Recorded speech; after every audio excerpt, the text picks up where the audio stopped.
Vamos a hacer un análisis del libro de Eclesiastés. Eclesiastés es un libro escrito por el rey Salomón. ¿Sí? Es un resumen del libro, lo que vamos a considerar. Lo hemos titulado Vanidad de Vanidades. Es una expresión que a lo largo del libro se repite en varias ocasiones, ¿no?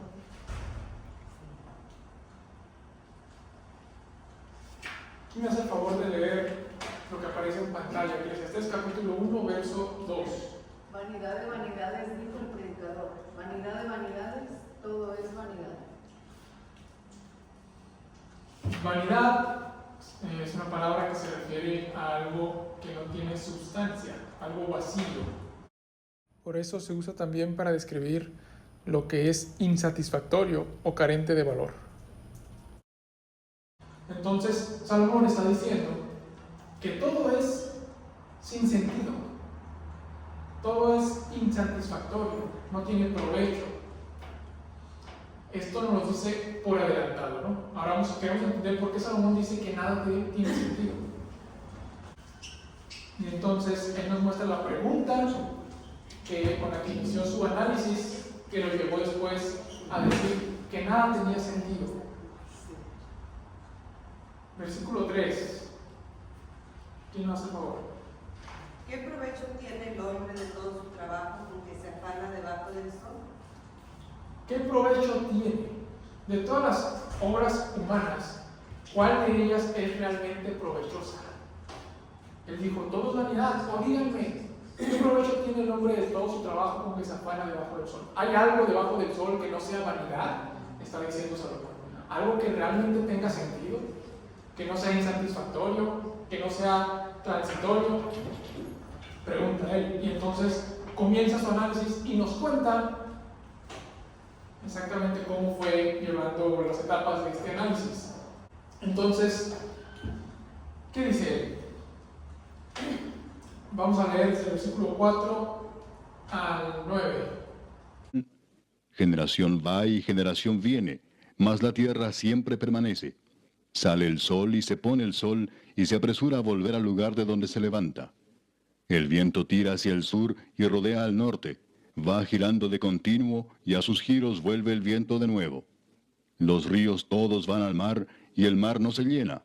Al lugar de donde los ríos vinieron, allí vuelven para correr de nuevo. Todas las cosas son fatigosas más de lo que el hombre puede expresar. Nunca se sacia el ojo de ver, ni el oído de oír. ¿Qué es lo que fue? Lo mismo que será. ¿Qué es lo que ha sido hecho? Lo mismo que se hará. Y nada hay nuevo debajo del sol. Todo le parece monótono. Incluso los ciclos de la naturaleza son repetitivos. El sol sale todos los días, los ríos vuelven a correr por el ciclo del agua, ¿no? Se evapora el agua, vuelve a llegar a través de los ríos. Todo es fatigoso, dice. Mis ojos nunca se sacian de ver, o sea, nunca estoy satisfecho por nada. Lo mismo que ha sido, lo mismo que va a ser después. Incluso la historia se repite. Y por eso dice, todo es fatigoso, no hay nada nuevo. Se está expresando de una forma melancólica, ¿no? Él era rey, era muy rico. Él empezó a buscar en el dinero esa felicidad que no encontraba. ¿Sí? Él quiso llenar ese vacío mediante las riquezas. Y vamos a ver qué nos dice. Se presenta al inicio del libro diciendo, yo el predicador, bajo el título del predicador, como se hace llamar, fui rey sobre Israel y Jerusalén. Es el rey Salomón. El rey más rico de toda la historia israelita y el más sabio de todos los orientales. No es cualquier análisis el que hace aquí. Recuerden que él le rogó a Dios que le diera sabiduría y Dios se la dio. Con esa sabiduría que Dios le otorgó, dice él, di mi corazón a inquirir y a buscar con sabiduría sobre todo lo que se hace debajo del cielo. Usó esa sabiduría para analizar todas las obras que se hacen debajo del cielo. ¿Con qué propósito? Leímos hace rato. Para ver cuál de ellas era realmente provechosa, cuál de ellas no era vanidad, cuál de ellas sí era satisfactoria o relevante, que no era solamente algo transitorio. Nos dice la reunión que era de junio de 1878. Es triste la autobiografía de Salomón. Nos proporciona la historia de su búsqueda de la felicidad. El primer lugar donde buscó la felicidad fue las riquezas que abundaban en su reino. ¿Qué dice? ¿Cómo le fue en esa experiencia? Engrandecí mis obras, edifiqué para mí casas, planté para mí viñas, me hice huertos y jardines, y planté en ellos árboles de todo fruto. Me hice estanques de aguas, para regar de ellos el bosque donde crecían los árboles. Compré siervos y siervas, y tuve siervos nacidos en casa. También tuve posesión grande de vacas y de ovejas, más que todos los que fueron antes de mí en Jerusalén.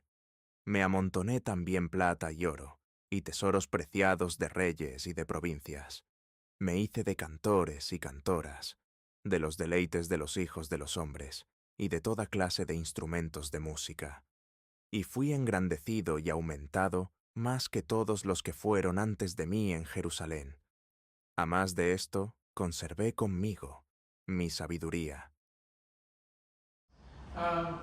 Se compró siervos, siervas, hizo estanques, plantó, edificó, todo lo que el dinero le podía dar. Y fui engrandecido y aumentado, dice, más que todos los que fueron antes de mí en Jerusalén. No había un hombre más rico, ni había habido en Jerusalén que él. ¿Y qué concluyó respecto a el dinero? ¿Será que el dinero le dio la felicidad?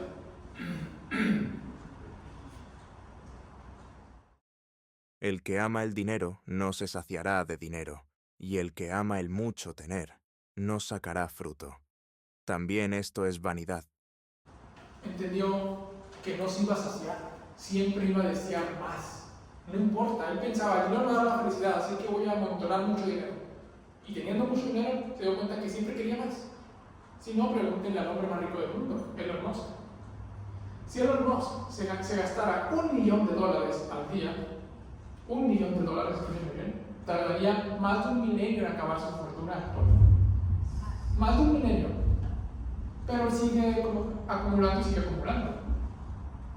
Sigue sintiendo la necesidad de tener más y más y más y más.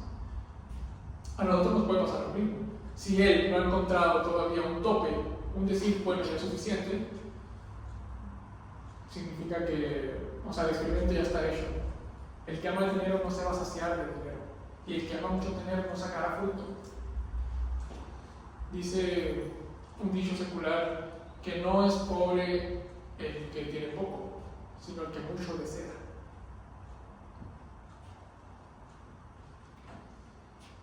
Además entendió que el ser humano, como salió del vientre de su madre desnudo, así vuelve, yéndose tal como vino, y nada tiene de todo su trabajo para llevar en su mano. Él dijo, al final de cuentas, me voy a morir y todo este dinero que acumulé se va a ir. Me voy a ir de este mundo tal como vine, sin nada. Entonces, ¿de qué me sirve? Este también es un gran mal, dice Salomón, que como vino, así haya de volver. ¿Y de qué le aprovechó trabajar en vano? Consideren la cuestión.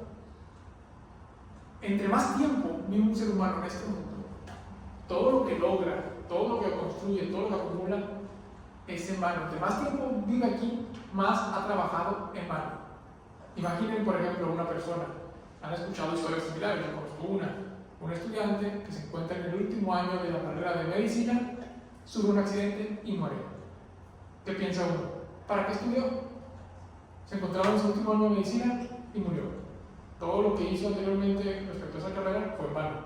Bueno, nuestra vida en general es lo mismo, porque amontonamos riquezas que al final de cuentas vamos a morir. ¿De qué sirvió? El dinero que nunca gastamos. A mí se quedó cuando los dos mueran. Todos sus millones, a él le sirvió trabajar por esos millones que no va a poder gastar porque ya murió. De nada. Entonces, entre más tiempo vivamos en este mundo, todo lo que hacemos, todo lo que aprendemos, todo ese conocimiento incluso, es en vano, al final de cuentas, porque cuando morimos, se va a la nada. Sí. Así que él concluyó que la felicidad no se encontraba en las riquezas. Decíamos que tenía mucho dinero y poder porque era rey, y entonces, dice que se hizo cantores y cantoras. Quiso deleitarse mediante la música, podía comer en banquetes, beber vino, todo lo que quisiese. De hecho, nos dice también la historia de Salomón que él tuvo 700 esposas reinas y 300 concubinas, o sea, un total de 1000 mujeres. Pero ¿qué decía él? Nunca se sacia el ojo de ver. Entonces, aunque se dice también, los que estudian la historia de Salomón, que él se entregó también desmedidamente a los placeres sexuales, a tal punto que dice la hermana White que Salomón llegó a volverse incluso afeminado, pues se llevaba entre puras mujeres, algo que le pegó. El punto es que Salomón se entregó al placer de forma desmedida. Primero vimos las riquezas. En cuanto a las riquezas, tuvo lo que quiso. Y entonces buscó entonces la felicidad, no solamente ya no en las riquezas, sino en los placeres que las riquezas podían proporcionarle. ¿Será que eso podía darle la felicidad? Nos cuenta su experiencia. No negué a mis ojos ninguna cosa que desearan, ni aparté mi corazón de placer alguno, porque mi corazón gozó de todo mi trabajo, y esta fue mi parte de toda mi faena. Lo que quiso, hizo todo lo que quiso. Y dije yo en mi corazón, continuó diciendo, ven ahora, te probaré con alegría y gozarás de bienes. Mas he aquí esto también era vanidad. A la risa dije, enloqueces. Y al placer, ¿de qué sirve esto? Se dio cuenta que también era transitorio. Tampoco le dio sentido a su vida. Esto también era vanidad. O sea, algo sin sentido, sin valor, que no trasciende.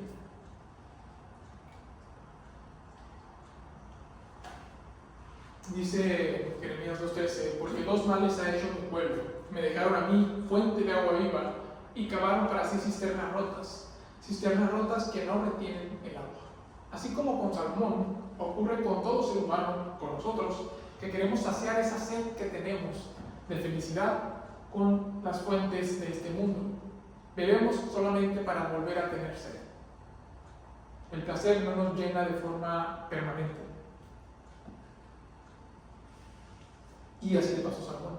Bebió del placer tan solo para volver a tener sed y volverse a encontrar vacío, porque eran cisternas rotas, no retenían el agua. Dijo, debe haber algo superior al placer. Dijo, a ver, bueno, la sabiduría es superior al placer, indiscutiblemente. ¿Será que la sabiduría me dará la felicidad? Se preguntó Salomón. Y comenzó su búsqueda de la felicidad en la sabiduría. ¿Qué nos cuenta? Hablé yo en mi corazón, diciendo, he aquí yo me he engrandecido, y he crecido en sabiduría sobre todos los que fueron antes de mí en Jerusalén, y mi corazón ha percibido mucha sabiduría y ciencia.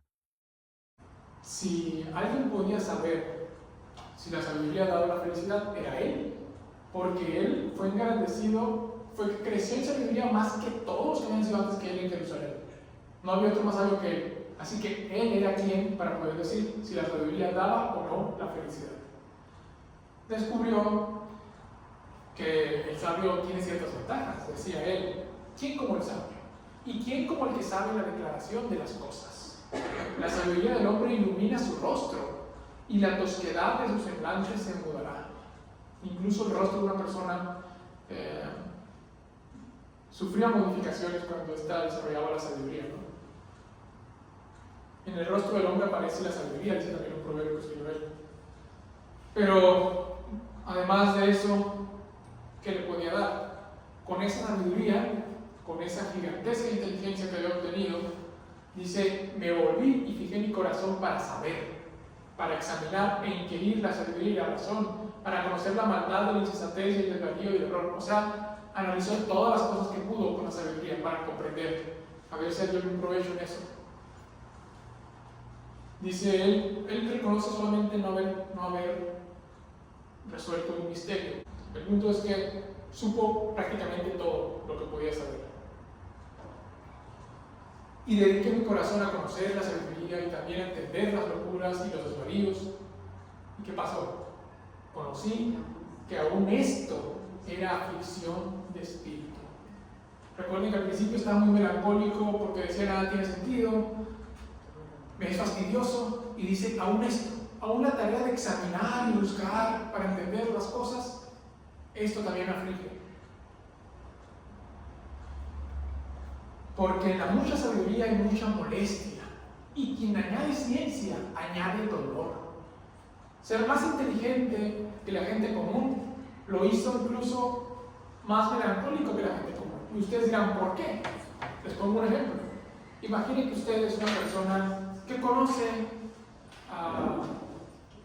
respecto a cómo funciona, conoce cómo funciona la naturaleza.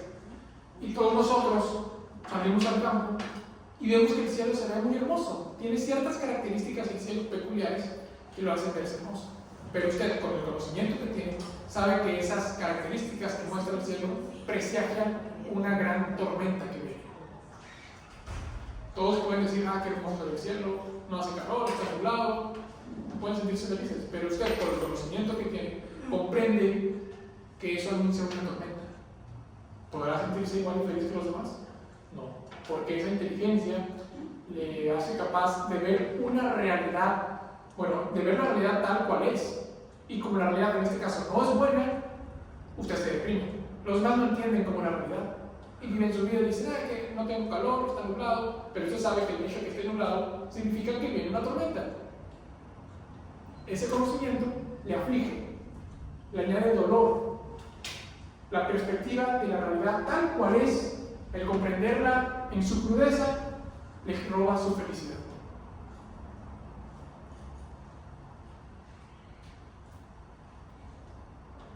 En este mundo así ocurre, ¿no? Si la realidad fuera una realidad favorable y usted tuviese mucha inteligencia, pues su felicidad se vería también incrementada, porque comprendería ese goce también con mayor profundidad. Pero como no es el caso en este mundo, ocurre al revés. Además de Salomón. Porque, ¿qué más tiene el sabio que el necio? ¿Qué más tiene el pobre que supo caminar entre los vivos? El sabio tiene sus ojos en su cabeza, mas el necio anda en tinieblas. Pero también entendí yo que un mismo suceso acontecerá al uno como al otro. Está hablando de la muerte. Tanto los sabios como los necios vamos a morir. Tampoco es trascendente la sabiduría. Entonces dije yo en mi corazón, como sucederá al necio, me sucederá también a mí. ¿Para qué pues he trabajado hasta ahora para hacerme más sabio? Lo que decíamos al principio, todo lo que hemos estado aprendiendo, cuando ya sabemos mucho, morimos. ¿De qué sirvió todo el conocimiento acumulado? Y dije yo en mi corazón que también esto era vanidad. También esto, incluso la sabiduría era vanidad. Porque ni del sabio ni del necio habrá memoria para siempre. Pues en los días venideros ya todo será olvidado, y también morirá el sabio como el necio. La gente dice, incorrectamente, no sé qué razonamiento los lleva a decir eso, que la muerte le da sentido a la vida. No es verdad. La muerte le quita el sentido a la vida. Porque todo lo que has vivido, las riquezas que has acumulado, los goces que has tenido, el conocimiento que has adquirido, todo eso se va con la muerte. Fue trabajo en vano. Dices, bueno, ya sé muchas cosas, y en ese momento llega el momento de mi muerte. ¿De qué sirvió? De nada. Ya tengo mis 3 mansiones, lo que sea que tenga, pero todo el dinero que tengo acumulado se va a ir cuando yo me muera. No sirvió, nunca lo pude gastar ni disfrutar. Entonces no importa cuánto tiempo vive un hombre, mientras esa vida no sea ilimitada, no tiene sentido, porque más tiempo es el que vamos a trabajar en vano. Así que la muerte le quita el sentido a la vida. Y entre más dura la vida, más se trabaja en vano. Ahora, un necio no comprende eso, pero Salomón, que era sabio y analizaba, algún día voy a morir, esa comprensión, como decíamos, de la realidad más profunda le robaba su felicidad. Su inteligencia jugaba en su contra y le quitaba la felicidad. Y dice, aborrecí por tanto la vida, porque la obra que se hace debajo del sol me era fastidiosa, por cuanto todo es vanidad y aflicción de espíritu. Había analizado todas las cosas y dijo, todo es vanidad. Nada tiene sentido, nada es trascendente, nada va más allá de la muerte. Y esto le causaba aflicción de espíritu. La pregunta seguía en su mente, ¿qué provecho tiene el hombre con todo su trabajo con que se afana debajo del sol? ¿Qué cosa sí es provechosa? ¿Qué cosa sí trasciende más allá? ¿Qué cosa importa? ¿Qué cosa no es vacía? ¿Qué no es vanidad? Y dijo, esperen.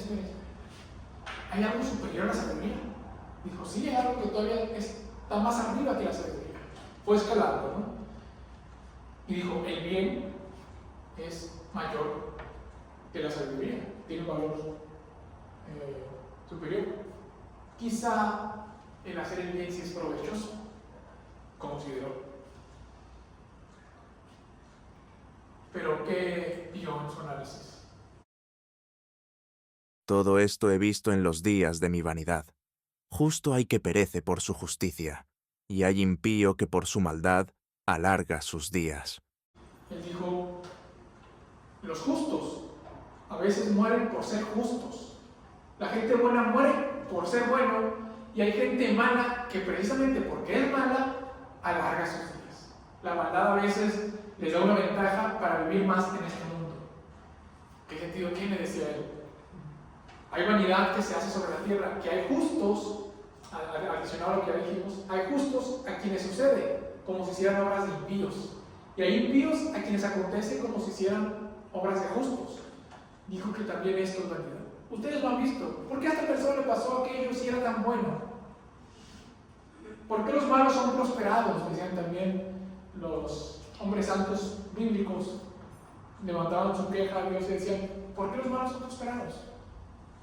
Y Salomón decía, a ver, los buenos mueren y los malos alargan sus días. Y alargan sus días por causa de su maldad, que les da alguna ventaja sobre el bueno. Y el bueno, por ser bueno, le quitan la vida. Pregúntenle a Jesús, ¿por qué lo crucificaron? Por su propia bondad, levantó la envidia de los fariseos y le quitaron la vida. ¿Es injusto? Es injusto. Salomón decía, ¿de qué sirve entonces el bueno? ¿De qué sirve? Si los malos son prosperados y a los buenos les va mal.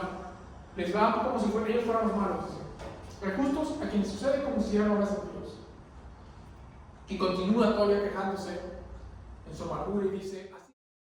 Asimismo, he visto a los inicuos sepultados con honra, mas los que frecuentaban el lugar santo fueron luego puestos en olvido en la ciudad donde habían actuado con rectitud. Esto también es vanidad. Todos morimos, los buenos y los malos. Pero incluso en eso, los malos a veces son sepultados con honra. Y en cambio en los justos, la gente los olvida. Esto también es vanidad, esto tampoco tiene sentido. ¿Qué es algo? ¿Hacer el bien no tiene sentido? ¿Tampoco es provechoso? ¿Lo pusiste dentro de las obras que no son provechosas? De todas las obras que se hacen debajo del sol. Pero cuando estaba por desesperar, viendo que ni la riqueza, ni el placer, ni la sabiduría, ni siquiera hacer el bien, le podía tener algún provecho de todas las obras humanas que se hacían debajo del sol, que todo era insatisfactorio, que no era trascendente, era vacío, porque se hacían injusticias en este mundo. Cuando estaba a punto de desesperar, entonces su análisis cambió. Él estaba analizando todo lo que se hacía, ¿qué cosa? Debajo del sol. Pero cuando consideró más allá del sol y miró hacia el trono de Dios y entendió que había de haber un juicio, él dijo, espérate, lo que hacemos aquí sí tiene sentido. Y pasó de decir, aborrecí por tanto la vida, todo me era aflicción de espíritu, a decir, alégrate, joven, en tu juventud, y tome placer tu corazón en los días de tu adolescencia, y anda en los caminos de tu corazón y en la vista de tus ojos, pero sabe que sobre todas estas cosas te juzgará Dios. Él dijo, lo que hacemos en este mundo sí tiene sentido. ¿Pero qué le dio sentido? Él dice que juzgará a Dios, y es muy importante. Porque el juicio de Dios es lo que va a hacer que las obras de la gente buena sí sean trascendentes. En este mundo los buenos pueden morir, dice Isaías 57, perece el justo y los piadosos mueren. En esa tierra es injusto, pero si considera lo que hay más allá del sol, continúa diciendo Isaías, y no hay quien entienda que delante de la aflicción es quitado el justo, entrará en la paz. Salvo nosotros que después va a haber un galardón guardado para el justo. Pero eso es a través del juicio de Dios, que va a decidir quién es el justo, quién es el impío, y recompensar a cada cual según lo que haya hecho. Y es importante porque noten que el juicio de Dios es lo que libró a Salomón de esa depresión. El juicio que tantos temen, a él le dio sentido. El juicio que a la gente le roba la paz, a él se la dio. Eso es lo único que le daba sentido a todas las obras humanas. Debajo del sol, recuerden, las cosas pueden ser vanidad, sin sentido, intrascendentes en esta vida. Incluso ser una buena persona en este mundo es intrascendente, porque va a morir como mueren los malos. Puede morir antes del tiempo incluso por ser bueno, pero va a haber un juicio. Dijo él, considerando el juicio. Ahora algo muy diferente a lo que decía, que no importa si eres justo o impío, vas a morir. Ahora decía, Aunque el pecador haga mal 100 veces y prolongue sus días, con todo yo también sé que les irá bien a los que a Dios temen, los que temen ante su presencia, y que no le irá bien al impío, ni le serán prolongados los días, que son como sombra, por cuanto no teme delante de la presencia de Dios. así que, una vez considerado eso, dice, El fin de todo el discurso oído es este: teme a Dios y guarda sus mandamientos, porque esto es el todo del hombre. ¿recuerda la pregunta con la que abrió el libro? ¿Qué provecho tiene el hombre de todo su trabajo con que se afana? Se dio cuenta que nada era provechoso en este mundo. Debajo del sol nada es provechoso, ni siquiera hacer el bien. Pero cuando miró más allá del sol, hacia el trono de Dios, y consideró el juicio de Dios sobre la humanidad, dijo, Dios a los justos los va a recompensar. A los que a Dios temen les irá bien, había dicho. Así que lo único que sí es provechoso es temer a Dios y guardar sus mandamientos. Amén. ¿Y qué dijo? Esto es el todo del hombre. Es exactamente lo contrario a vanidad. Vanidad es algo vacío, o sea, es nada. En cuanto a valor, es nada. Y esto es todo. ¿Sí? Si todo es satisfactorio, intrascendente, esto es exactamente lo contrario. Obedecer a Dios y temerle es el todo del hombre. Si su vida se encuentra como la de Salomón, carente de sentido, de significado, siente que nada de lo que hace es trascendente, ese vacío, por más grande que sea, puede llenarse mediante el todo del hombre, que es temer a Dios y guardar sus mandamientos. Amén. Eso le da sentido a la vida, a nuestras acciones. Porque Dios traerá toda obra a juicio, juntamente con toda cosa encubierta, sea buena o sea mala. Por eso es importante lo que hacemos. Porque Dios va a traer toda obra a juicio, sea buena o sea mala. Y vuelvo a hacer énfasis. El juicio es lo que le da sentido a la vida. El juicio que la gente teme, que les quita su paz, el juicio de Dios, a Salomón le dio sentido. Él dijo, porque solamente si hay un juicio, lo que yo hago aquí en esta tierra importa. Todo lo bueno que hago, lo malo que hago, importa. La gente mala dice, no, Dios no va a juzgar, no va a hacer bien, ni va a hacer mal, yo puedo vivir mi vida como quiera, puedo dañar a mi prójimo, robar aquí, asaltar allá, matar a este, matar a aquel, porque creen que no va a haber juicio. Y por eso sienten con esa libertad. Y la gente buena, que podía estar quejándose de Dios y diciendo, pero mi hijo era muy bueno y lo mataron, Dios dice, va a haber un juicio. Y tu hijo, que era bueno, va a ser recompensado según esa buena obra. Y aquel que lo mató, que era malo, va a ser recompensado según esa mala obra. Debajo del sol, las cosas pueden no tener sentido. La gente buena puede sufrir como si fuera gente mala. Y la gente mala puede gozar de bienes. Pero es todo lo que van a tener en esta vida. Pero a los buenos se les promete que más allá del sol, sus obras importan. Cuando creas que tu vida no tiene sentido, considera que eso es verdad solamente aquí, debajo del sol. Y mira más allá del sol, donde las cosas encuentran siempre una explicación. Amén.